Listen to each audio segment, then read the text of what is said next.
What's up, everybody? Welcome to episode 91 of Value Town. Gosh, I can't believe it's 91 already. Yep. I'm ChanManV, joined, of course, by co-host Noxious. What's up, buddy? Not much, man. Just here to talk about some of the stuff that's gone on in the recent memory of Hearthstone. I'd say, like, with everything coming up for BlizzCon, I feel like everything's kind of overshadowed by that. People are just waiting for BlizzCon to happen, I feel, before we can resume, like, the normal, casual Hearthstone life. To put it that way. Yeah. Normal, casual Hearthstone life. Nice, man. Definitely nice. I want to welcome our guest, Orange, to the show. He's obviously been on the show in the past, and he's coming off some, well, at least some good performances at tournaments. So welcome to the show, man. Thank you very much. It's great to be back. Awesome. So you guys are probably wondering where Zalea is, because I mentioned Zalea is going to be. Zalea is currently playing in a tournament right now, so if he loses, then he has the consolation prizes coming on the show, thankfully. If he wins, unfortunately, he won't be on the show. So lose. lose. Should we be hoping he loses, or should we be hoping he wins? Yeah, that's I'm so really conflicted right now. I'm so conflicted. All right, guys. So we got lots to talk about today. Bunch of HCT Last Calls. At least EU and Asia went on this last weekend, and then the American one's going to be coming up. So we can talk about the results from those previous one. World Series of Sealed happened this past weekend too. It caused a lot of discussions and talk, so I figured we should talk a little bit about that. Our week in Hearthstone, as always, decks that we were playing, fun decks, good decks, just decks to talk about, as well as a Tavern Brawl. Tavern Brawl is kind of interesting. It's a chess Tavern Brawl this week, so I figured we'd talk a little about that too. And then, of course, Mekkatorque's Workshop is back, and Noxious and I have a few cards to discuss. Noxious has some really good ones today, so I'm really, actually, very, very excited. They're not that crazy. They're pretty vanilla, but they're interesting a little bit. Yeah, that's all that matters, right? I'm excited to talk about those. And then lastly, viewer Q&A. You guys can send in your questions as always. Tweet them to @ChanManV or @ValueTownGG, and we'll read them out. If not, if for some reason on Twitter, we can, we'll hop on Twitch too, Twitch chat and take some questions there. Okay, so let's kick things off with some Hearthstone Championship Tour talk. So Last Call happened this past weekend, and the European one happened. We had RDU on here not too long ago talking about how he was preparing for it. And man, RDU, oh gosh, he made it to the finals against Pavel, and I felt like that series, the finals, was played really, really well, but Pavel ended up winning 4-1, I believe, over RDU, and obviously advances to BlizzCon. So RDU kind of comes up a little bit short, and I don't know. I was definitely rooting for him, just given how I know how much he's had to go through this year, and Pavel too. But of course, we've just been hearing more about RDU's story. So I was gonna say he's just been more vocal about the amount of effort he's put in and how everyone else didn't, and he went through the long and tough road. But the point is, RDU was so close to, I guess, finally getting to release the tension that he's been like holding in, and then it's tension. Well, you're so close. Like something else. Well, sure, but I mean, point is, he was so close to getting it done, and unfortunately for him, Pavel, who played and put in as much effort as he did, ended up taking it. But it was a pretty close series, from what I hear. Like, I know that RDU ultimately just mentioned that, well, some games I didn't even get to play. My hand was so bad that I basically just sat there and watched the game unfold. And those are usually what I find in other card games. It's more normal.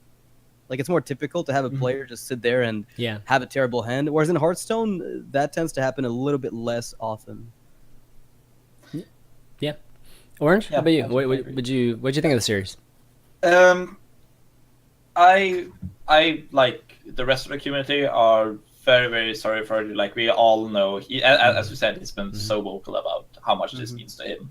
And of course, seeing someone that has worked this hard for it falling just a little bit short, it's like really, really sad. But I also want to make the point that from someone that Pavel has put in, I can assure he's put in an equal amount, if not more time.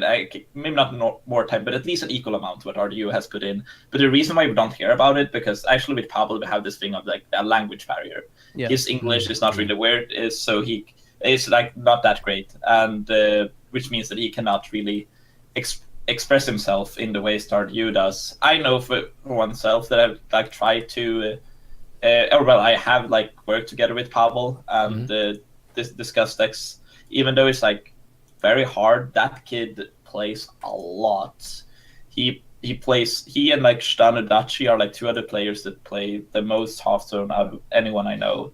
So he had like, we just don't hear about it, but he put in so much time in it himself too. And I think like I wanted RDU to win just as much as everyone else did, but like I am also happy with Pavel taking it home because I know how much he has practiced for this. Yeah, and Pavel's had this weird reputation, and not really reputation in the community, but just at least just everybody remembers him from last year, and just we were talking about that misplay with Life Coach, and that's kind of a crappy way to sum up what a player is, because Pavel is a really, really good player, like one of the top players. So I'm happy. I'm absolutely happy for him moving on too, and it'll be great to see him at BlizzCon.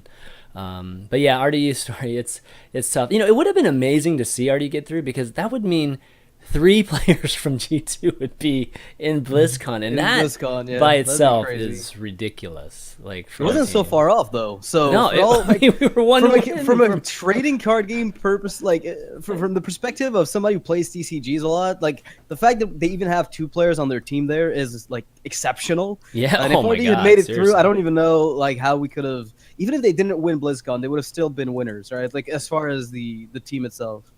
And not even only G2. The same thing goes for Virtus Pro. We have both Dr. Pippi and Iman in the BlizzCon finals already, and Bunny Hopper was in the semis of the last call. So actually, just like several teams are putting up like an amazing performance when it comes to BlizzCon right now, which is really cool to see. I thought Hearthstone was all RNG, dude. There it is. Oh yeah. It just favors the people who play more. His favorite. If you roll more dice, eventually you get a streak. That's just being facetious Noxious. Here. But it is one of the arguments that is brought up the most. It's like, well, the more consistent you are, doesn't like one match doesn't matter. It's like the amount of it you put in, the volume you put in, is usually more likely to lead you to these types of tournament wins. Like it's not like you learn to play, of course, as you go along and you get more skilled. But equally skilled players, the difference between one's performance and the other is often going to be volume when they get to a certain point. Yeah. It's pretty crazy. Yeah. Well, why don't we take a look at some of the decks here? So Hearthstone put together a really nice page on, and really the breakdown. It's like a nice pie graph as what classes were brought, which is cool. And of course, Shaman was brought by every single class, 8 out of 8 there, and every single one was a mid-range Shaman, I believe. Let me see. Was there there was a totem, a Witch Doctor, right? I think. Well, that is still a mid-range. RDU played a Witch. Yeah, RDU played a Totem Shaman. Yeah, there you go. Which I think is better than the usual mid-range, personally. Really? Yeah. What do you think, Orange? You think it's better? I think that the Witch Doctor is absolutely stronger in some matchups. Like it's a little bit stronger against things like Druid, but I think it's the problem with it is, the strength of the normal mid-range Shaman is that it's so ridiculously consistent. And I think that playing the Witch Doctor version, which is like more powerful in some matchup, it also takes away a bit of the consistency of the mid-range Shaman. So therefore, I personally prefer mid-range Shaman as my Shaman deck of choice. But interesting. So like my reasoning behind it is, I feel like a lot of people, like, you don't really have room to ban something like Freeze Mage if you expect it to show up, and I feel like the Totem version is like less consistent but more powerful when it lands. So it's got the ability to make maybe the matchup go from something like 70-30 for the Mage to something maybe a little bit closer to your median as the Totem Shaman, as the mid-range Shaman. By being more powerful, and because you can play Ragnaros in the meta, then of course that Freeze Mage matchup. It's a big consideration for me when I think I'd play Shaman in a tournament now. Not that I do, but if I were to, I'd probably think about the potential blowout that Totem Shaman has. Yeah, I mean the Bloodlust and the burst ability of that deck too. It's like extremely really good. I mean, Totemic Might is a crazy card. Like if it lands at the right time, you just win. Like you've won on turn 3, and the guy just sits there. That is actually a very underrated card in Shaman at the moment, especially paired with the Witch Doctor. It's like all these like must kill totems, like a Flame Tongue totem and a Mana Tide totem. And the difference between those being a 0-3 or 0-5s are like super huge. Yeah. We definitely are seeing a lot less Tuskars, though. Yes. on all these decks. Thank God. Thank God. I mean, I God, can't say I'm exactly. unhappy about it. There's actually a very interesting video that this guy's Toast made that showed that where like analyzed 50,000 games or something like that, and where he showed the win rate of each column from That's crazy. from Tusker Dynamic. Yeah, that was actually the one that like opened up my eyes to like this card is actually not that great anymore. It was like the special totems, the Monotime Flame Tongue and Totem Golem had like a way above the 50% win rate whenever summoned from Tusker Totemic, like closer to the 60 mark even. Especially when like on turn 2 or 3, whenever you like play the Tusker on The curve. earlier you play it, of course. Yeah, whereas the basic totem was like under 50%. It's 48, I think it was. Yeah, it was. You know, it was like 45, 46. Oh, was it? Okay. Yeah, yeah. It was really. It's pretty far below 50 when you look at it. Spell Power was actually the one with the least win rate, which surprises me because it's a Spirit Class enabler. I know. But it's still just like if you're not getting a totem that's like below 50% win rate whenever you play it, there are probably more powerful options for you out there. Yeah. Well, Manatite Totem, for instance, right? Like that's the type of card that you could justify putting in, and like I wouldn't even be surprised if one of the reasons that RDU went for the Totem Shaman is because Tuskar went out, because suddenly you have like this vacuum in the mid-range Shaman list that you have to fill, where like the Totem Shaman deck can actually fill those in. Like, you know, when Primal Fusion and Totemic Might kind of overlapped and it felt like shit to put them in, now you just go, you just put 2 of each blind. You don't even have to question what you have to cut to make room for them, and you even have room for Bloodlust, which is really cool. So I think the fact that Tuskar was nerfed, weirdly enough, actually makes, at least in my mind, the Totem Shaman more appealing. Like, you have those 2 extra slots that you can play with, which is kind of weird to say, because I thought mid-range would be, like the standard mid-range would be more, I don't know, more interesting, but I found the opposite. I get that. It's like we see the mid-range shaman have like started like play around with like tech cards. Like they even add Bloodlust. Some of them, some of them play Harrison. Some of them go. There were definitely a difference. Yeah, there were definitely 2 or 3 card differences. There were definitely 2 or 3 card differences. It's really cool to actually see a deck that has like not changed at all in like months. Actually, start to go through changes and people disagreeing on things in mid-range shaman, or they even like. Or play Witch Doctor Shaman, or do you want to play Aggro Shaman again? There's so many things you can do right now, and it kind of broke this stale format we had for a bit. Yeah. I mean, it's hard to notice though. Like we've had Bunny Hopper bring, like we mentioned, you know, the tech cards. People disagree on certain cards. The build that Bunny Hopper had was one of the more interesting ones, I think, because he brought like the 1 Horse Rider, 1 Fire Elemental version. With the Bloodlust in, without the Wicked Witch Doctor and all the Totem Flood. So it was kind of a hybrid like, of it. It was on the it was like a slightly more aggressive hybrid, like mid-range side. And it's kind of a spectrum, right, where you go between more aggression and more control. Yep. Do you know why they took the Indulgent Horse Riders? Like the one thing that like how they came up with the idea. It's actually like it's so clean and really sweet, and it's like one of the. It's the nice. It's like they play Ardent Horse Rider mainly to kill spell power totems from other shamans. That is beautiful. They just like want to, right. Yeah. And then you even like get some added synergies with like the Flame Tongue totems and the even Bloodlust if you want to play that. It's just so clean, and it really gives you a pretty big edge in the Shaman mirror. Yeah, I can imagine. Yeah, because dealing with a 2-1 with Divine Shield is such a nightmare to start with.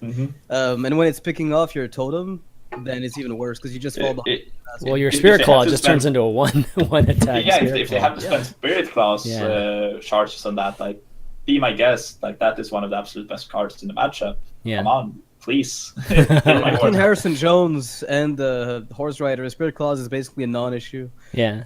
At some point, you can just draw off of it. Which is also another interesting thing, is like the rise of Harrison Jones and Shaman. That started about like 2 weeks ago. Yep. Well, when the nerfs came in, the following day was like Harrison Jones in every mid-range shaman everywhere. Which really sucks because, you know, I was playing Medivh a lot during that time, and now Harrison Jones fucks Medivh too. Indirectly screws Medivh. So. Oh god. Oh man. Yeah, but rough. When we were the day before Dex submission for VSG, I was talking to Sixo, and we had not talked at all with each other about Dex, and he was just like, yeah, let me guess, you're going to register 3 decks that play Harrison Jones, aren't you? And I'm like, yep, totally right. And so are you, right? And it's like, yep, Harrison Jones it is in every deck. The card is pretty good now. No, it definitely is really good. There's I don't know so if many it's targets. as good on ladder, but it's definitely in tournaments like Harrison is just busted. So another trend we saw was, Druid's obviously still strong too, and we saw some people still playing Yogg. A little bit more so in the Asia last call, which we can take a look in a second too, than the European one. But yeah, there's a good chance we'll still see Yogg on the BlizzCon stage. I believe Now with more variants. now with more variants. They made the card even more frustrating to lose against. That's the thing. When you thought it could be more irritating, this showed up. Well, there's less chance of you losing to it, but yeah, when you do lose to it, now you're like, God, I really got screwed. A lot of the players played it during BSG in Europe too. Jog was in almost every single Druid deck.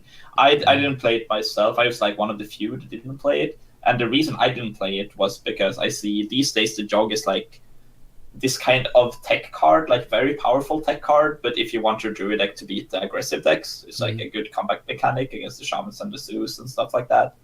So if you want your Druid to have like a decent matchup against those, you should probably play Jog because the card is sadly still very good. But if you're looking to beat the control decks with your Druid deck, you can play something more consistent like a Ragnaros, for example. Yeah, but Jog is it still casts a good number of spells, like on average.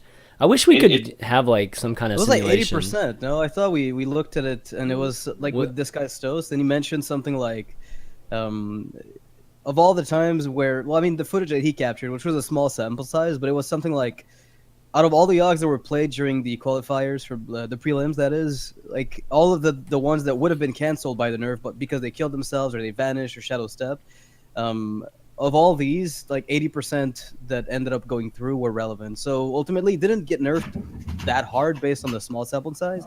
But the big thing really is the metagame changed, and because it did, like Freeze Mage comes back to fight Shaman, you're like, yeah, this is not good. I'm just going to play Rag instead.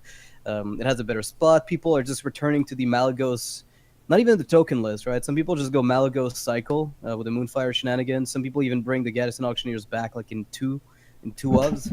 Yeah. So it's more of a meta call, I think. And as Orange pointed out, you'll beat aggro more with Yogg. But is it such a big component of the meta now that you have to worry about it? Yeah, it's one of the absolute slower metas we've seen in a very long time.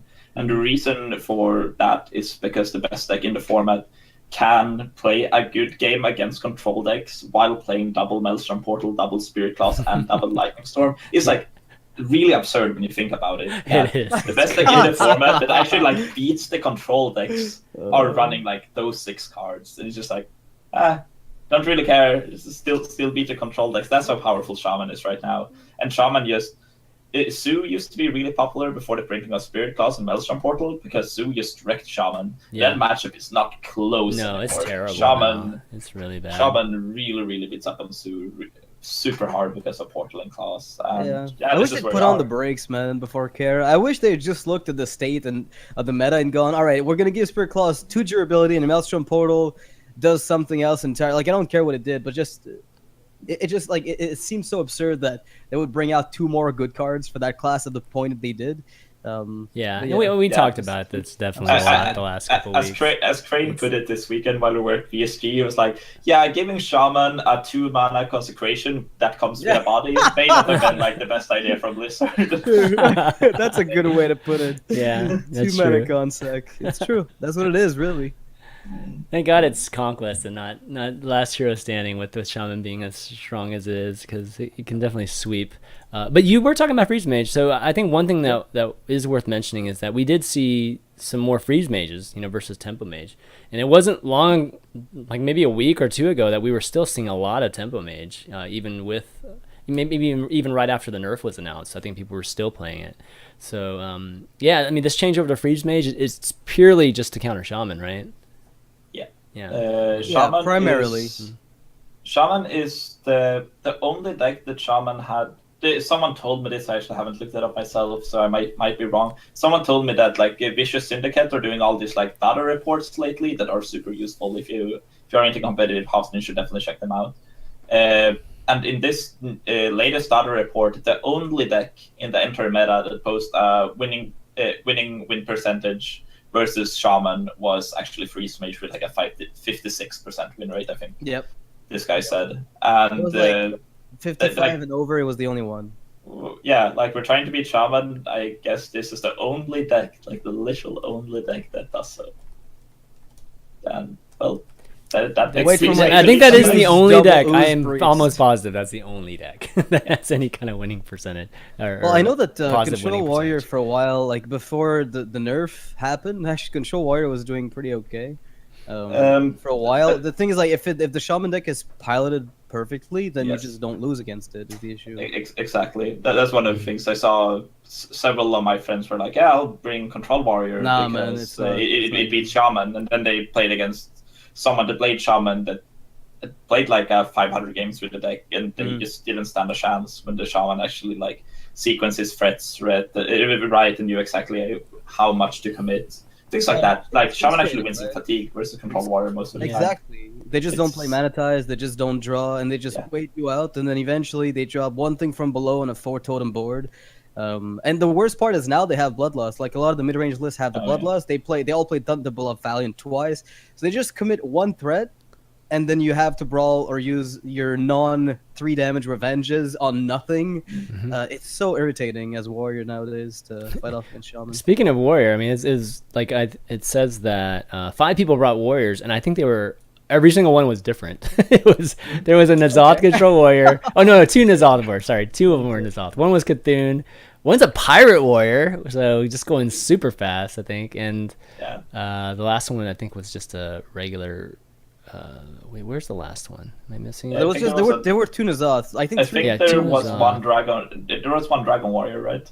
I didn't see one. I saw. Am I mistaken? No, that was for the Asia side. Yeah. I thought Bunny Hopper was considering bringing Dragon Warrior, but didn't. Oh, that's Yeah. possible. I know he was Look at playing this N'Zoth, Pirate just like Warrior. everyone else. This Pirate Warrior. Pirate Warrior was not something I expected to see. That I've never played but it just seems.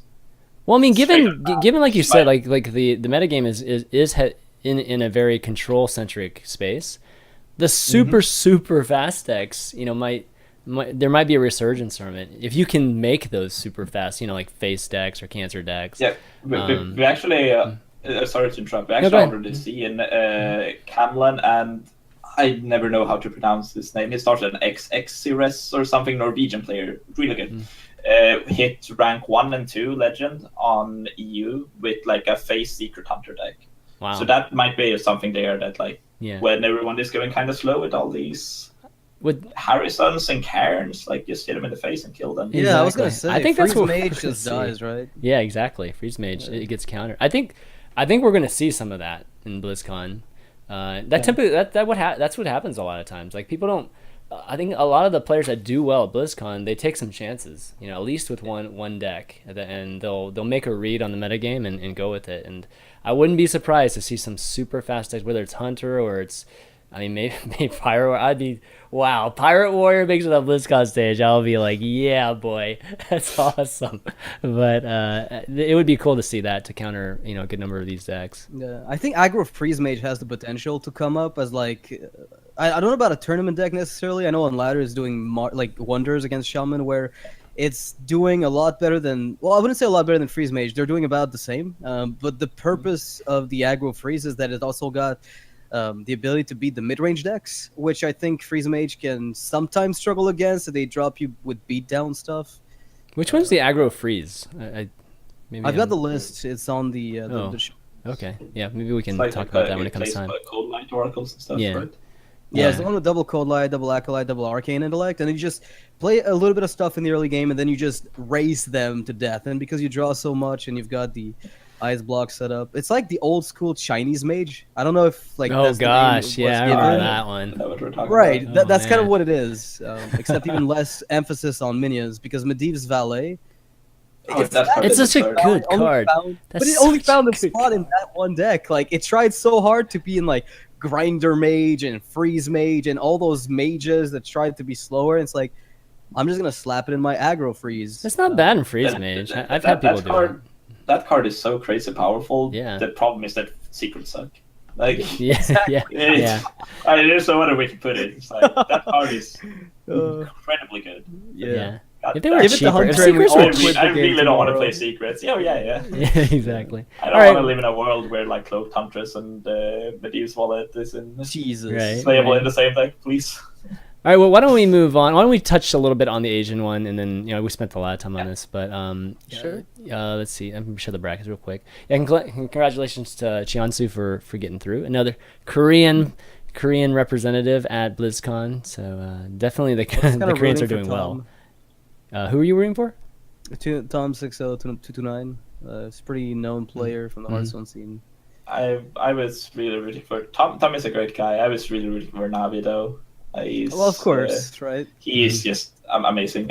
He's actually one of the streamers I do watch the most. I really do enjoy stream. It's like he the does have perfect a good balance stream. of try hard Hearthstone and just like having fun and messing around. Yeah. But so anyways, like obviously these players too all worked a ton to get to this position, and it'll be great to see Cheonsu on the BlizzCon stage next month. And then we've got one more just the America Last Call, and that's going to be this weekend. So we'll definitely be talking about it next week on the show. But why don't we move on and talk about the World Series of Sealed, which happened this weekend too. And for those of you that might not be familiar with it, it was an event organized by Tempo Storm, and it was at the esports arena too, and it had a lot of the big streamers together and doing an event. This wasn't like a tournament. This was more of like an event that was a very different type of event where you would essentially bet on games, and there was this whole element, like the way you won is if you ended up with the most coins. They had a bunch of gold coins and synergy with probably Amazon and just all kinds of stuff, right, in Hearthstone. But the way you won is just to have the most coins, after a given period of time. Now, Zalay, who's not here, he ended up winning the whole thing, which was cool. He got like a bracelet and whatnot. But there were all kinds of things. So if you were watching it, there were all kinds of bets. Like people would bet if Zalay's hand would come off his head like in the next 45 seconds. And so there were all kinds of side bets going on too at the same time. And the whole point of it was, for it to be super fun and whatnot. But the community reacted in a really negative way, which because I think I had a lot to do with the hype for the event was really huge, and the last one I think was very interesting and did pretty well too. Just the first one Sealed. definitely did, yeah. The first World Series was Sealed. So this one we were all looking forward to it, and I didn't get a chance to watch the whole thing because it was super long. What I did watch, it was entertaining for me. I didn't really feel as negative towards it. I kind of understood what a lot of the negative feedback was about it, and which we can talk about in a second. But overall, I don't know. I kind of enjoyed it, and I get what they were trying to get at, which was trying to show just more of the personality instead of just showing a tournament like we see all the time, right?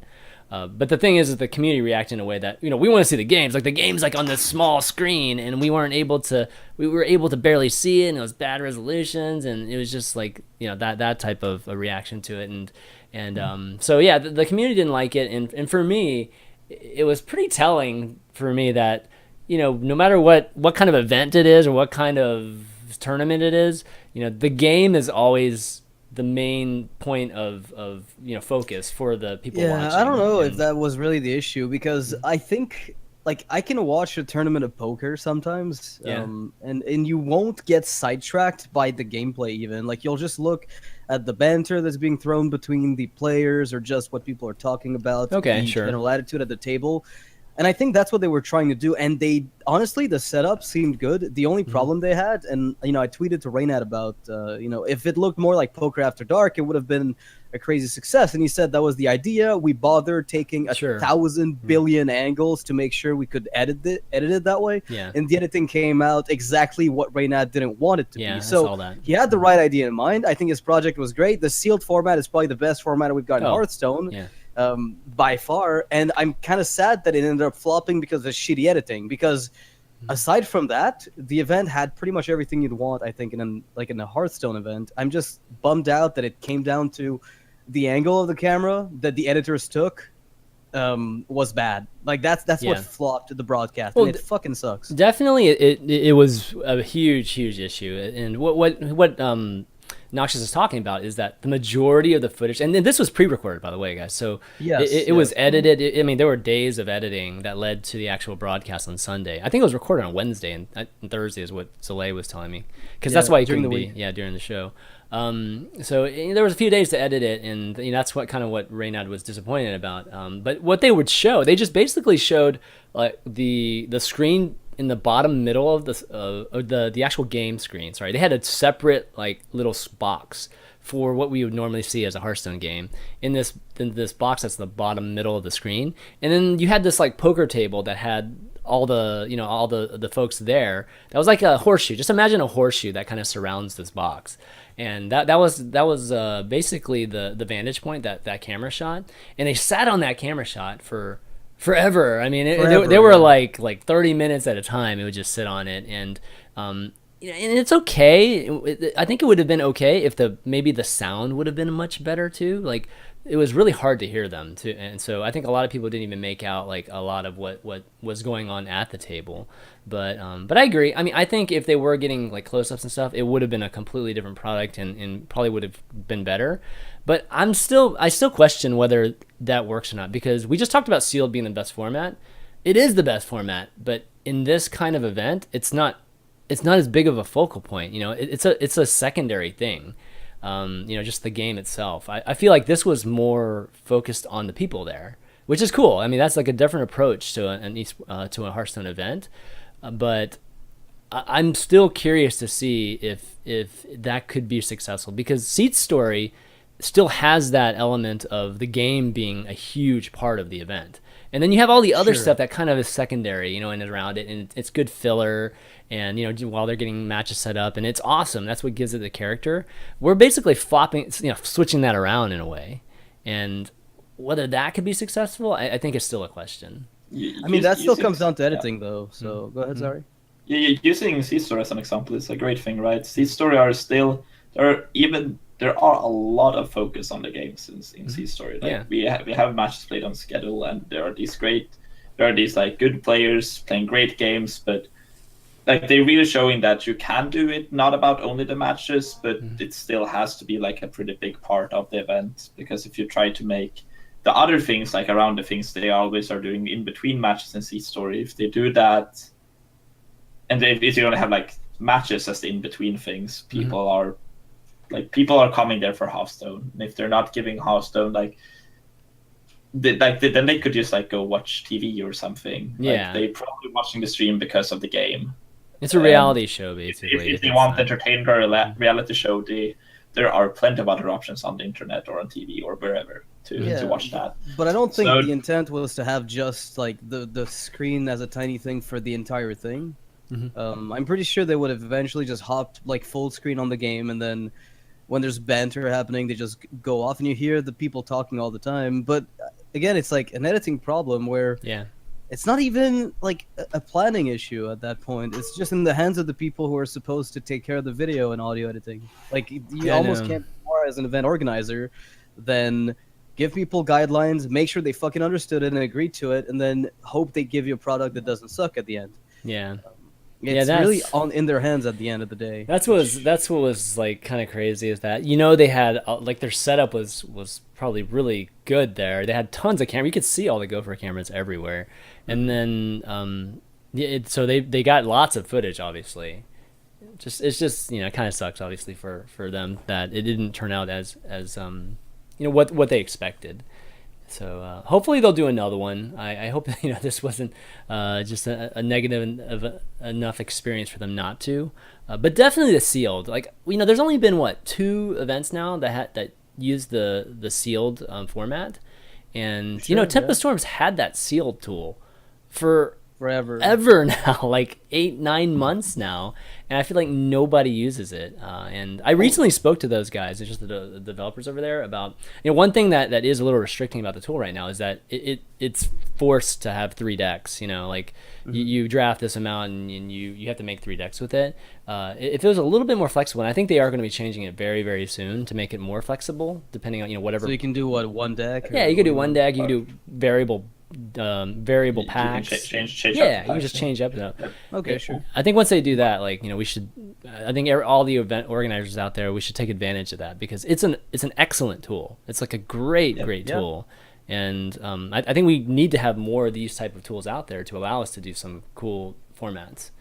So yeah. Anyways, I think kudos to still Tempest Storm for trying a new format and really pushing the bounds of what we have in terms of events, and hopefully they continue doing it. Just obviously, I think the community was really excited and was hoping for a little bit better. Can I just make one last point before we go on? Yeah. You said that nobody's using the seal thing. It's actually not true. We actually have a pretty large group within our playtesting circle. Okay, cool. And one of our things that we do pretty much whenever we don't have any super important tournament coming up, we just play money matches. Oh, do you? Dude, we should. Yeah. It's a huge thing in our playtesting group. That's Okay, awesome. dude, why aren't you telling Reynad that? He'll just fucking put you on the show. No, me Powdered SK Gaming guys are whenever we got time, hey, I want a $50 sealed money match. It's really fun. There's something that's about money matches that is frowned upon, though. Unfortunately, as an organized event, I'm not pitching it as an idea. No, I'm just saying, like Noxious, as an organized event. I mean, remember, Reynad was doing money matches a long time. Okay, ago, dude, right? you know what we're gonna do? Here's what we're gonna do. Okay, we're gonna ask the people to pay an entry fee, and if they win, they get it back. What's the fucking difference? It's the exact same thing. You pay $100 to get in the event.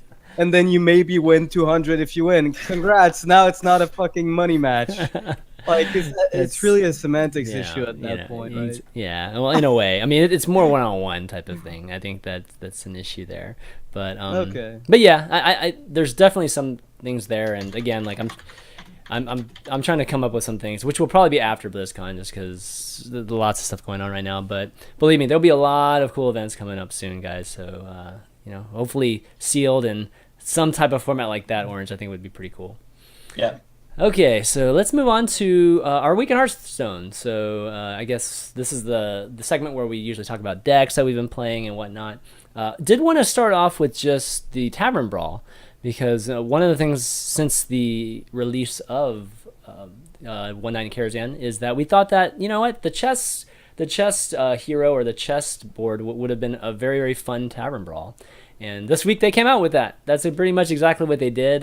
Each hero has only 10 health, so it's not like a super long game.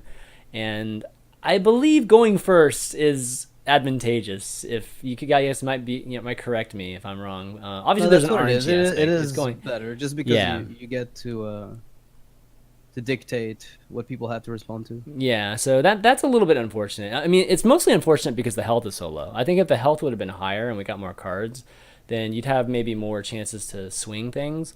But with the health being so low, I think it's favoring it to a large degree. I don't think I've ever lost going first, to be honest. In that venture, didn't have 30 or 20? Why didn't they use? Yeah, it was 30. I believe it was 30 in the adventure. Yeah. And that would have been good. I think that would have been fine. Maybe they just didn't want it to be 15, no? I don't know. Is it 15? No. I think it may have had 15 on Heroic. Yeah, on Heroic, I think that's what it was. Our health is 15? Yeah. I mean, I don't think They had 20 health on Heroic. I think you had either 20 or 15. Yeah. Okay. That sounds right. But yeah, so in general, I mean, I still enjoyed it. I mean, I don't know if it's my favorite one, but the concept is definitely a really, really good one, and I think they should imply it into the actual game itself. So do more of that stuff. Yeah, we had a card, right, on Mekkatorque that one time that was basically very similar to the chess positional type of hitting. But it's cool. It was you're using the adjacents of enemy minions to swing into them and not take damage. Yeah, I think you came up with that one too. It was like a cannon. Yeah, type I think it was a little too powerful, the one I came up with. It was broken the way you designed it, but the idea was the idea was still exactly. For sure. But yeah, so again, it's cool seeing Hearthstone in a being used, or at least the cards or the mechanics being used in a different way. And the chessboard, I think, is the biggest example of that, which is cool. All right, so in terms of decks, guys, why don't we pull up some decks that we've been playing this week? So let me Actually, let me reverse these because I think orange. We'll talk about orange's decks, which are really cool after a couple of the mine. We'll just lead off with mine just to kind of get things started. Absolutely. So let's talk about a Tempo Mage. So I think Tempo Mage is. Oops, let me change this right here. I think Tempo Mage is really popular right now, at least on the ladder. Just maybe not on Legend ladder. And I saw that video Strife Crow had on Reddit, I think yesterday or the day before, that was all about Tempo Mage, and he was coaching Tempo Mage, or it was more of a video about coaching Tempo Mage.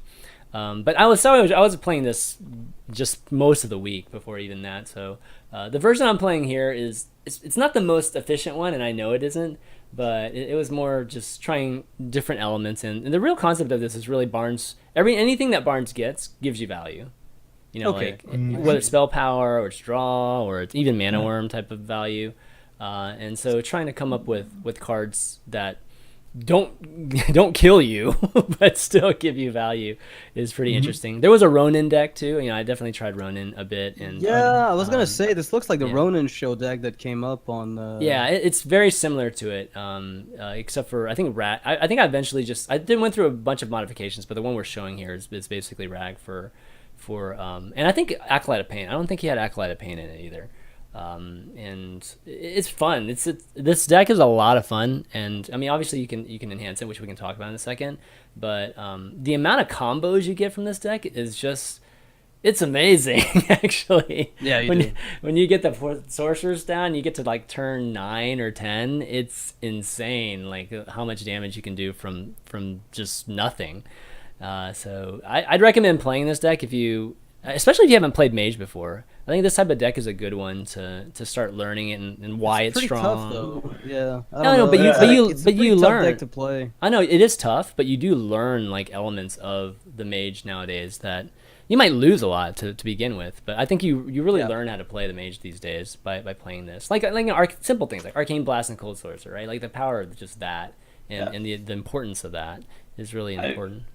I think this is one of the absolute harder decks to play in the meta. I still have a lot of trouble knowing when I go in with Flame Waker or where I have time to cast my Kabbalist home, things like that. I think this deck is. But it's odd. That's what I mean. But it's so. It's definitely better say something like Freeze Mage, try to learn a Mage. But yeah, when I say learn a deck, I kind of think that means that it's somewhat easy. But this deck is absolutely it's the definition of impossible to play well as a new player. This is tough. Because the thing is, like you mentioned, there's a lot of combos, but the issue is that they come in 1,000 ways. That's what's awesome about it. One of the mistakes that I see people make when they play Tempo Mage is play minions. Like, when I play Tempo Mage, 70% of my games are don't play shit and wait. Because if you play anything, you literally waste your damage. You throw it out for no reason. So I'm always surprised when I see people just play cards in Tempo Mage. It really surprises me every time. There have never been a more misleading name in the history of I know it is not Tempo Mage, but we've all labeled it Tempo Mage. Literally nothing. There is one card by Tempo. That is the mana. It's so true, man. You can tempo some people out in 1 out of 20 games with a mana burn, but the rest of the nothing about it. It's really a combo deck, actually. It's not like a combo. Sometimes you have something. It's I don't even know how to categorize this as some combo mid-range deck, but mid-range is not even close to describing it either. It's very roguelike in a way too. There's moments that you just go all in super early and you just have to, and then there's some moments that you just kind of play it all the way out. That's a pretty decent comparison. Yeah, I do like that. Blue, if I had to qualify in terms of Magic the Gathering, it would be blue-red spells. Yes. That's exactly what it is, and that it never tempos you really. It just eventually figures out a way to put together enough damage to kill you, whether through direct damage or one minion that got too much authority on the board, right? Nobody answers it, and suddenly just snowballs. But it's definitely a blue-red Magic deck, for sure. And those of you listening, just a real quick run through. I should have started off with this. It's 2 Arcane Blasts, 2 missiles, 2 Mana Worms, 2 Cold Sorcerers, 2 Frostbolts, Loot Hoarders, Apprentice, 1 Acolyte of Pain, 2 Intellects, Wakers, Torches, 1 Barnes, 2 Fireballs, an Azure Drake, 1 Kabbalist Tome, and that's kind of where you can do some stuff if you want. You can play around with that. Emperor Thorazan's huge. Archmage Antonice, of course, Flame Striker, and then Ragnaros is. I couldn't get away. Like I was trying my best to get away from Rag just for the fun of it, but it's just like, dude, Rag is just too good there. Well, you could definitely play is Ronin really instead good. of Yeah. him. Like, if I like like Ronin. for instance, like I'm surprised you're playing the Loot Hoarder and not Thalnos, for instance, in this deck. I 'Cause tried I feel like Thalnos. Thalnos would be a really good fit, even just with Barnes. And like the Kabbalist Tome, I don't think, and with Flame Strike, I don't think in this deck are necessary, because you can usually get away with running just the the Ronin stuff and more of the removal you find in your usual decks. Like Arcane Explosion was in the core list for that type of Yeah, stuff. Arcane Explosion is one you Instead can of play Flame with. Strike. Mhm. Well, I mean, instead of Flame Strike, it usually does better right now because like Flame Strike is good, but very often what ends up happening is you need to lock down the board sometime between turn 4 and 6. And Arcane Explosion with one of your 5 spell damage sources allows you to do that. Where I think Kabbalist Tome is a bit too slow for the draw. And I mean, the thing is, without Kabbalist Tome, the deck is 100% unforgiving. Right? Like, Yeah. there's no way. Yeah. There's no way Yeah. you can slip up once and get away with it because you get completely trashed. If like there's no random. I would even say taking out Flame Strike is even less forgiving too. In Right. playing So even if you take out like Arcane those Explosion. cards, you can make the deck more consistent and linear. Well, not linear, but the games play out similarly. But it becomes even more skill demanding, I think. And Yeah. these cards are some of the ones that let you get. Like I remember LQ as the Story Cup at some point said something along the lines of, somebody asked him, why'd you bring Druid and Zoo and Aggro Hunter or whatever, and he said, I think these guys have an edge over me. I'm gonna bring the decks that give me the least room for error. And that was a very self-aware thing to say. And I think this type, like Kabbalist Tome and Flame Strike, fit into that category of, I think I might not be able to play this perfectly, and so I'll play these cards in the deck. Yeah. They feel that way to me. Yeah, as for feedback, like I agree with Noxious. I would really like to see the second Kabbalist Tome. I think that Asher Drake and Blood Mage Shadows are are 2 cards. Like not only do they just like do exactly what the deck want to do with like just cycle through your deck and like assemble all these combos, but it also both of them just synergize really well with say like your Arcane Boss and stuff. I would really like to see like an extra Asher Drake, a Blood Mage Talnos, and a Kabbalist Tome, and then I really do like the Arcane Explosion too. Yeah. It's interesting. Most of these is play Babbling Book. I think you can play this Stuff, deck without though, yeah. playing those. But the Barnes Yeah. list is so weird with Babbling Yeah, Book. like Yeah, if that's you what want I mean. I don't like if you want to riffing. play Barnes, Yeah. I like your list a lot, Chan, man. I think Like, I think it's really cool. I think it's okay to cut him, but Draw is like yeah, super it's- huge. Like one thing you'll learn. second Kabbalist Tome is really like it's so Yeah. busted in this deck. That's the one thing I think that people might not understand when they're first looking at this. But draw is super important because your power turns are really like turn 6, I would say, and turn 7. Like when Flame Waker, maybe 5 or 6, when Flame Waker can get serious value from the standpoint of either removal or just pressure on your opponent. That's like you have to get there. As long as you can get there and have enough cards in your hands to really, at least a cool combination of cards in your hand, then you can do some amazing, miraculous things. But you got to get there. And so Yeah, I tried with No Mana Worm and like Babbling Book, and it was God. much worse. It was crazy worse.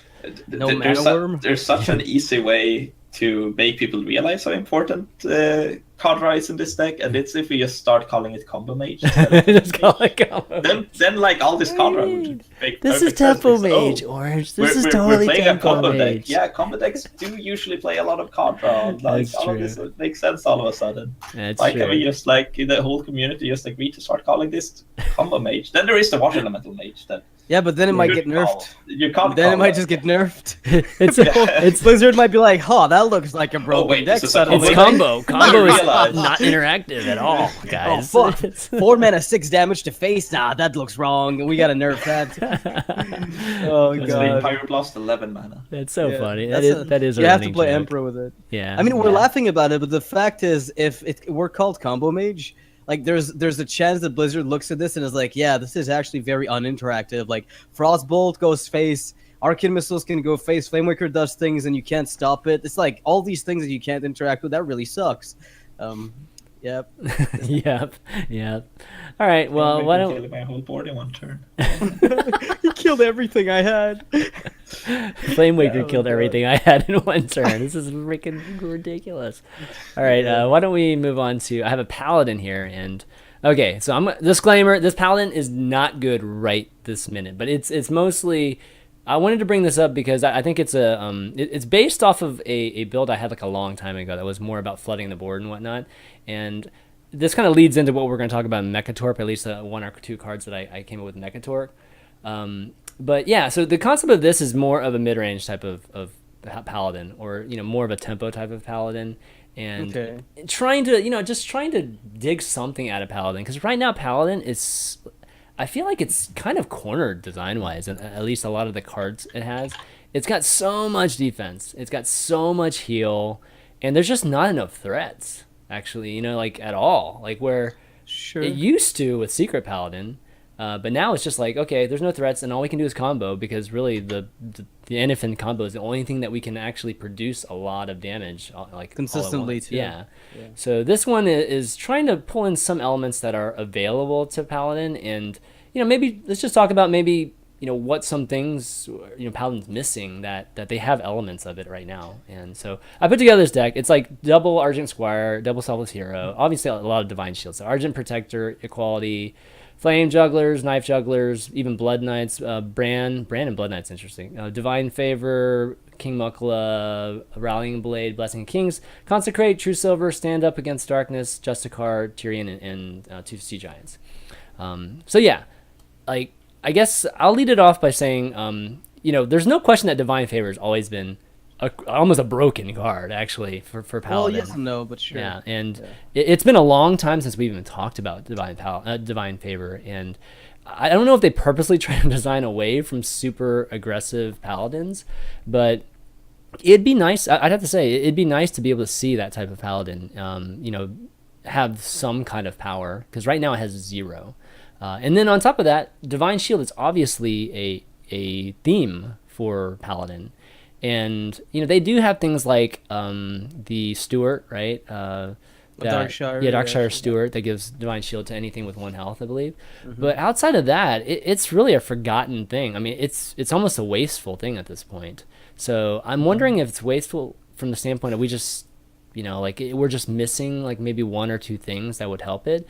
Because Rallying Blade was actually a good element to making that a little bit more powerful, but there's just not enough minions to Divine Shield right now, so I'm not sure what we're missing. I don't think the problem necessarily comes from that Paladin is missing things. Yes, you can say that like having Shielded Bean about having Master of Battle, those things would be amazing, but I don't even know. Like it's the double Storm, double Portal, double Spirit class totem that I touched upon earlier. Like how are you gonna and Paladin is probably like the best example of it. Like Aggro Paladin is probably just the best example of a deck that just like suffers the most from those 6 cards being prevalent in the best deck in the format, because like this deck is pretty much all low health minions, and like even if you get to like the Blessing of Kings off on a creature, there's the Hex and stuff. Like so the problem with most of these aggro decks is not necessarily that the power level isn't there power wise, although with this deck I might think that also might be a problem we have, but it's most just that Shaman is in the spot and it's more about Shaman has than what Paladin does not have. Like I'm not even sure that Buster for Battle would be the powerhouse. It wouldn't even help anymore. I mean, that's what's sad. It's like Maelstrom Portals, Knife Juggler not being as good anymore. Like it may sound ridiculous, but that's a pretty sad thing, just going against this deck. As far as powerful thing this deck does, it's we actually saw Mussy, an A player, played aggro Paladin deck to rank 8 Legend. Nice. Like an aggro Paladin deck, I can actually link. But that's a super fast deck, though, right? Like, it's like very it's like, all in. I don't know if it's the egg list, but there've been a lot of attempts at making it a bit slower, like you have, and they mostly run Dragon Egg. I tried Dragon Egg too. Yeah, it's sure, but that's kind of what they do, because the Sea Giants, for instance, are much more easily enabled that way.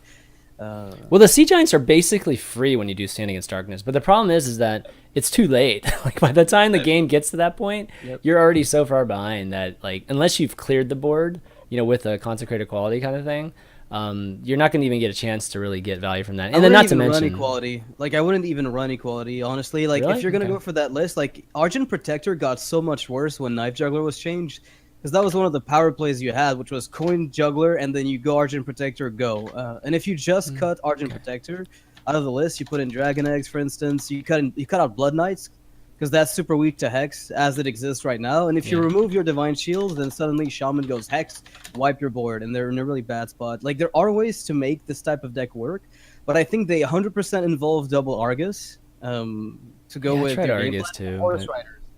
I think The- you have to play this entire game plan. The only issue with Argus is that, I mean, you have to have something like a Horse Rider or something that can survive. Dragon Eggs, yada yada. Yeah, you have I mean, to have that. Yeah.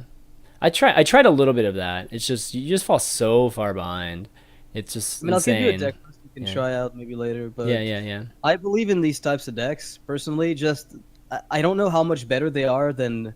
Like, Well- here's what's interesting about this deck, right? You mentioned, well, is it just in a bad spot in the meta now, or is it just going to be a forever thing?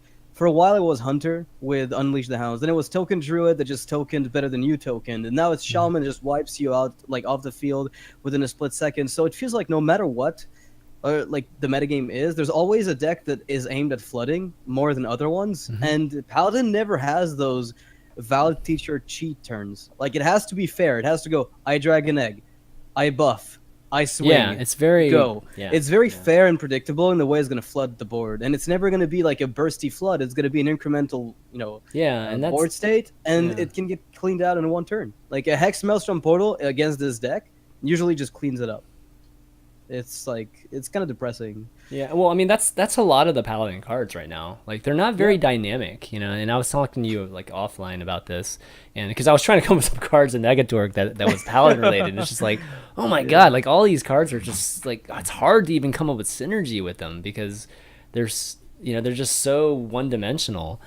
So I was wanting to go. I think the flood, particularly with Silverhammer Recruits, is definitely an interesting thing because Justicar, is something that does have some power at the end, and it is one of the best hero powers with Justicar. If you can get to a point where you're, not dying or behind, right? And I think that even things like Competitive Spirit, like we haven't even gotten a chance to see Competitive Spirit, I think, in its best form. Or at least a powerful I think Secret form. Paladin will, like, depending on what they do with the next expansion, I think Challenger may have a little bit of time in the sun before the rotation hits. Like, Oh, you there's think a so? definite possible. Okay. It's possible. We just don't know what the next expansion has in store. But it's the type of card that can sometimes just come back because, an Avenge-like Secret comes out and it's like... I mean, honestly, the only thing they lost, really, is, like, their curve all the way up to Challenger, but Challenger is still just as good. All we're missing is a way to just make it crazy again. Well, that's a big deal. Avenge was a big deal, but that's the main problem is that Paladin just doesn't have the tools to play a good solid early curve these days. Yeah. That's too bad. I mean, because Paladin right now is pretty boring. I mean, it's just one deck, and you can play that super fast deck, which you can do that with a lot of different decks right now. It's just to come up with some crazy aggressive one. Which is good because we need that just generally just to balance things out in the metagame, or also just be uncontrollably, control basically. So it's always good to have the mechanisms to do that. It's just I don't think we have a lot of ways to do that right now. It's become it's like one of those down cycles for aggro, and right now I feel like it's oppressive. Like Shaman is so oppressive right now.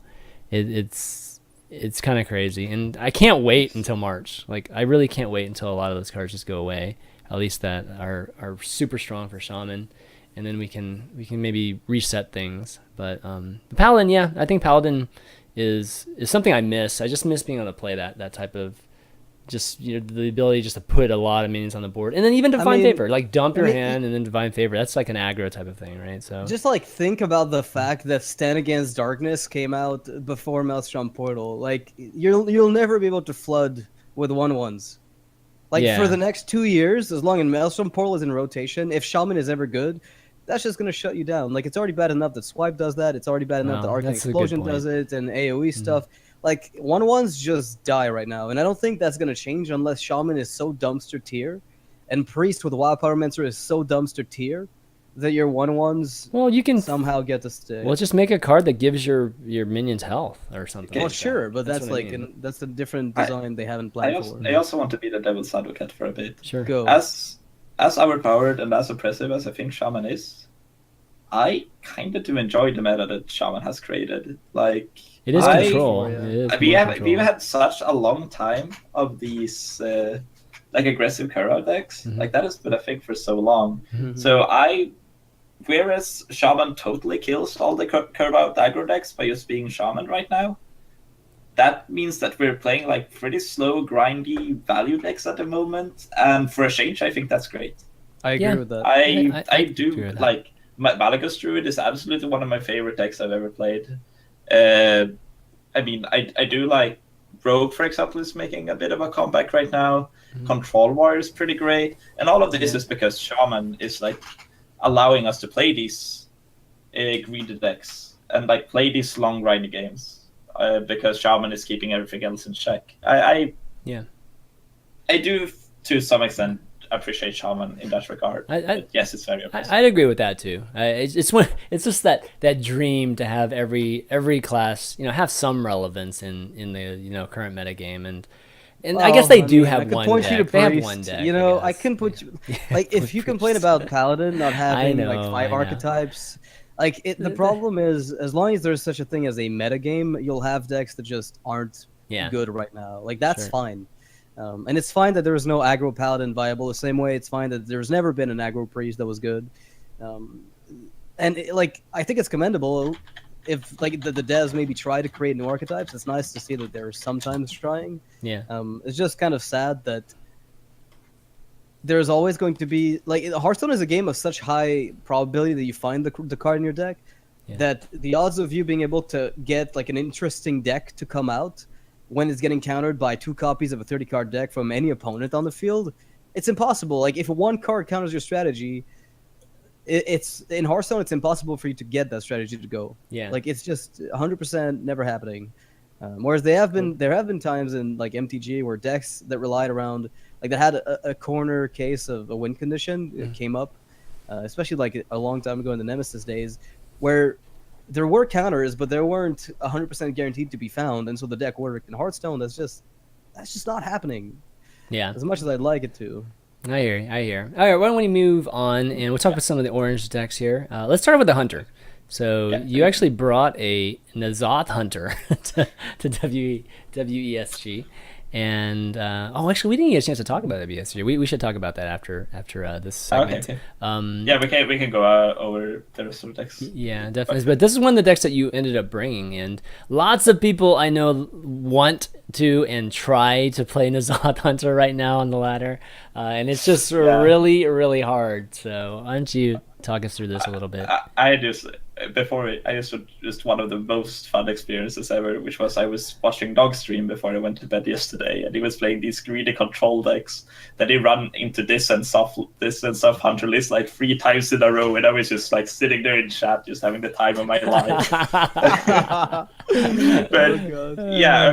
how I did. So I am a person that takes quite a lot of pride in being considered as one of the better Hunter players. And this deck is very odd for being a Hunter deck. It plays some cards that I thought that I would never ever register to a tournament. Like Ensof in Hunter was a card that I've always been really against. And this is not the Hunter card. Like this doesn't go very well with what the rest of the class is trying to do. Right.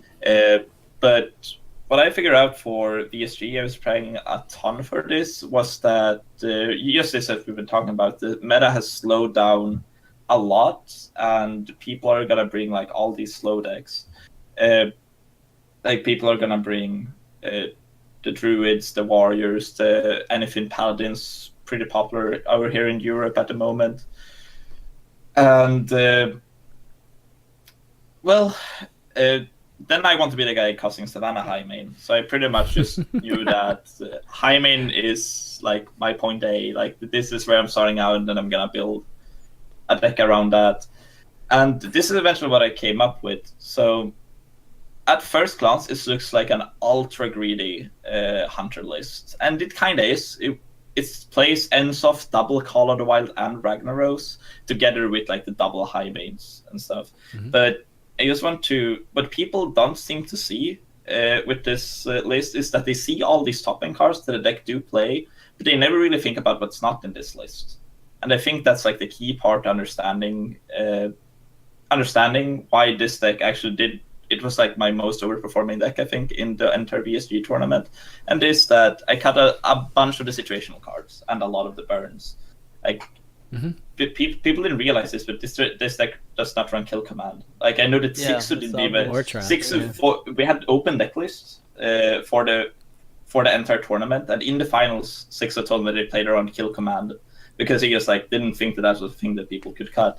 So it is cut how I can afford to play like this much top end, all these greedy cards, is because I cut pretty much like just a lot of the spells. I'm playing no secrets, I'm running no kill commands, pretty much just running double quick shots, some deadly shots, and unleash the hounds, and you just play all minions instead.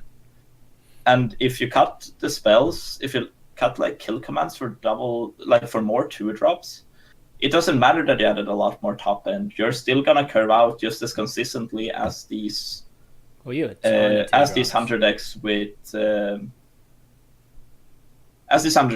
like the kill commands and stuff. Like you're just gonna curve out just as consistently and probably just follow this up. This is a curve out deck if there ever been one. Like all I'm trying to do is to prey on these decks that are gonna fall behind if I just play a minion on every given turn. Yeah. And you have a good chance of it. You got like 8 drops. This deck will not do well against things like Shaman has that tries to take board control early, because we're much weaker against the decks that are the early game decks. We are not doing as powerful things in the late game. I'd rather be the guy casting Toad and Golem than Huge Toad. You get what I mean there? Yep. But against decks like Control Warrior and Druid and anything Paladin, it needs time to set up for their engine to go online, or decks that are relying on sweepers, so like just like kill the board over and over again. A deck that plays almost just like 30 minions is amazing, and Ensoft plays really well into that game plan too. Just like they just like sweep your board enough times, and then they probably don't have an answer to Ensoft. And even if they have like the sweeper, if they have a brawl post Ensoft, that's usually not very good because they have all these grandmothers, the infested wolf, the high mains. Yeah, you have a ton of death rattle tokens, so that's really hard to sweep your board. Yeah. So I just wanted to come here and like defend a little bit by explaining the logic behind it, because I had lots of people that asked me about this list, and I also have to disappoint the people that are like, can I use this deck on ladder? You are probably better using like a more aggressive hunter deck. But for the slow meta we do have right now, I think this deck is like really great if you want something to punish all the control decks that are running around in the meta right now. Looks cool. Yeah. I mean, looks great. I mean, do you try to coin into Barnes, or do you actually try to save the coin to bridge to 6? I do save the coin. I do save the coin a lot more than I do in most hunter lists, just because the coin is very valuable at any point in the game in this deck, because like coining a Call of the Wild or Ragnaros or Highmane, things like that, because you go with so many high-end minions. I try to sit on the coin as much as I can, but I mean, when the situation calls for it, like if I have Infested Wolf Houndmaster, I'm probably gonna coin my Infested Wolf on turn 3. Yeah, anyway. of course. Or if my hand is like double Huge Toad, you know. Yeah, I found the same thing. I actually hold the coin the longest when I play Hunter versus any. Well, maybe Mage too. Mage, the coin's really important too, just with Flamewaker and whatnot. But though Hunter is definitely one of the classes I do hold it. I almost never play it in the beginning, so it's really good. So tracking. So talk to me about tracking. Like, what are you looking for that most of the time? I think tracking is a very, very good card in Hunter right now. I think that the tracking is pretty much a given 2-off in any Hunter deck at the moment. Like, it's very good. Hunter these days are built onto some very you build the deck around some very, very powerful cards, but there are not enough powerful cards, so we have to fill it out with like less powerful cards. Say like huge total. They had and all carrying powerful around cards. You our- mean our unlike perfect Shaman, example. which has above average cards on every slot? Exactly. So you have to like build your hunter deck against this like crazy powerful cards like Yeah. Call of the Wild and Savannah Highmane. I mean, even Hound Master is a ridiculously powerful card. You have to build a deck around those and then just fill it out with bad stuff. And there's where tracking comes in. Tracking lets you like more consistently find a larger portion of your good cards, and especially Makes sense. and like especially against the control deck, it's like lets you find stuff like Ensoft, stuff like Call of the Wild, stuff like Savannah Highmane way more often. The reason why I'm not running two is actually it's a very, very close call. It was one of the cards that we discussed the most right before I submitted the decks, is because if we're trying to make this deck beat control, it is actually a possibility that playing two tracking, it does have the downside that it just like destroys two cards. And given in these control matchups, if you cost two trackings in one game, it is possible that you have to like take the choice of like a Call of the Wild and a Ensof, or say a Highmane or Ragnaros, and you might run out of like high impact cards to actually beat them in a longer game. And that's why we eventually decided to run just one tracking. But I think that this is like the one corner case where Hunter does not want to run two, and like it's even close in this list too. Yeah. I think that every Hunter deck at the moment, but possibly this, should run two tracking, because I think it's really necessary to try to dig into these high impact. And the aggressive decks, right? In the aggressive decks, it's like so much more important to, and that's why I've been surprised to see aggro decks run like no trackings at all, and then starve for cards in the mid game, because there's just no way for them to do so. Like in a deck that tries to nail the damage output through kill commands and quick shots and everything else, because they play like a standard array of cards, they can't afford like blanking on a draw ever. Like if they pick up a Kindly Grandmother mid game and they don't have anything better, they're done. The game is over, completely over. Yeah, the games I've lost with this deck was pretty much when I had like a Call of the Wild in my hand, but my turn 8 was so weak, like I could almost not do anything on like the turn leading up to Call of the Wild. So my opponent could just like build up a strong enough board that my Call of the Wild was not as effective. Okay. Those are pretty much the games I lost. So here's an idea. Is there room to ever fit like one Azure Drake, one Curator? I've been toying around with that idea. Okay. I was playing right before the nerfs. There was like Secret Hunter deck, the VLPS. Made really popular. They played Double Drake and Curator. I eventually, after playing that deck a lot, I did cut the Curator just because when you play the Curator in, say, Dragon Warrior, that's the deck where it's been played the most. Yeah. It got like the Fierce Monk and the Twilight Guardian and Finley. That meant that the next turn you could afford to have a weak turn where you just play a 4/6 taunt. That is not like what you want to spend your 7 mana on most of the time. You can usually do something more powerful that impacts the board more immediately. But why you could play it in Dragon Warrior was not only because it was a deck that played pretty well from behind with all these big minions, but also that the Curator always gave you the possibility to play defensive the following turn. And also do multiple things. When you played the Curator in the Hunter deck, if you were ever behind, a 4/6 was not that hard to deal with, and what you had left in your hand was a Savannah Highmane, Ash Drake, not just cards that were really, really bad whenever you played them from behind, which like all of the cards in Hunter already do play really well when you're ahead, just like the Curator. But the problem is just like Tempo Mage has the same kind of problem where very few cards are good when you're behind on board. And that's why I didn't like the Curator all that much, because that makes a lot of sense. Yeah, I mean, that is a really good explanation for why you preferred not to run it. I really like the expose. Okay, all right. Why don't we move on to another deck that Orange was playing, which was the Miracle deck. And so this is the Malagist flavor of Miracle deck, and there's a couple cards, particularly one card. You have Evolved Cobalt, Cobalt in this deck. I just want to mention this is Super JJ's list. I've changed 3 cards from Super JJ's list. It was something that I did play right before on stream before I came on here, and I thought it was like really good and quite fun. So I just wanted to bring it up. Okay, yeah. So the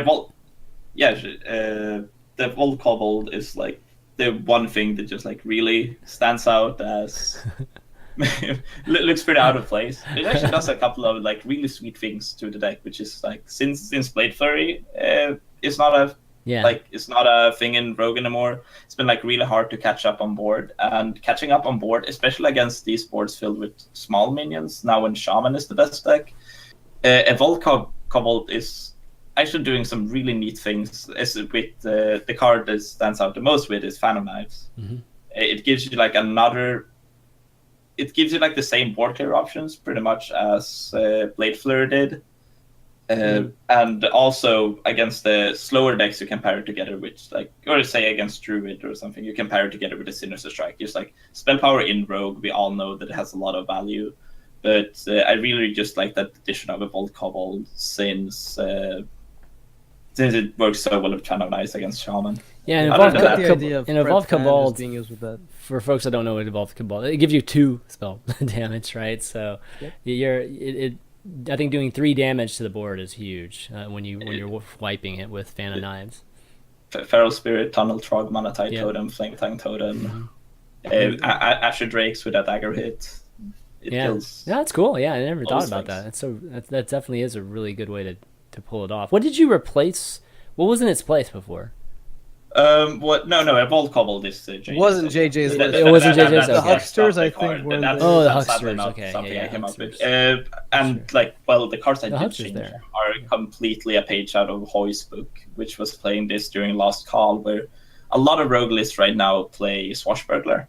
But Hoy did the change in his Questing Adventure rogue list for Last Call, where he added Undercity Hucksters instead of Swashbuckler, and then that also made Barnes, like put Barnes into pretty busted territory.